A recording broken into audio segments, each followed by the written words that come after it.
Sanibonani molweni, ndiyanamkela ku-TV ngesixhosa.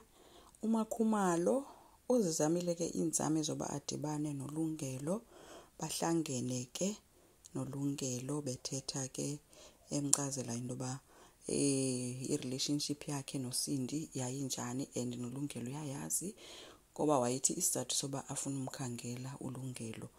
uSindi Sawule ongunkosikazi wokuqala kaMseleku waswelekayo nguye owamgruma emlungiselela umtshato, so babevana kakhulu. So udibana kwabo ke uLungelo uthi yena wayena 12 years ukusweleka kukamama wakhe, and then uMakhumalo yena ebemcingela phaa ko 10 years, kodwa ke uthi ubhutiza wayena 12. And uthi ke ngokumnqa uLungelo kukuba mhla kusweleke umama wakhe wayengazi uba mama kuswelekile, wabona nje uba ehlanjwe elungiswa ethathwa esiwa emahibhadini from emagate, kanti uzofike phaa kukhona ii-cousins. Uthi yena wabona njenge-cousins ezikhalayo ecinga intoba zibhujelwe, kanti akazange intoba nguye. Xa sele ebona kwi-casket uba ngumamakhe kulapho wazi khona. So uMakhumalo beyothuka le nto uba kanti umntana wazi ngemini yesingcwabo sikamamakhe uba kumamakhe uswelekile, zangaxelelwe. Naleyo ke iyothusa.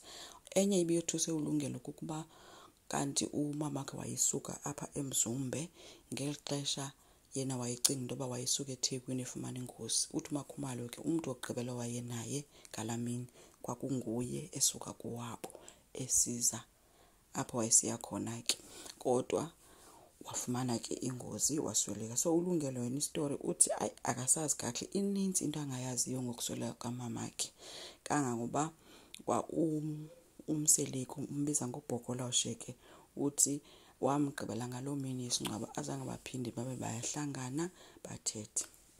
So akazi into ezininzi, uthi zininzi ii-questions anazo uMseleku wayengamphendula ngazo, and uthi babevana kangangoba uthi uthobile kwale nto babade babizane ngobhokoloshe, loo nto ithi babevana kakhulu. Uthi futhi unayo into ethi uLungelo wayengamazi uba ayingotatakhe, wayengqina kuLungelo loo nto ethi ewe uMseleku wayesazi uba ngutatakhe yena ngendlela babevana ngakhona.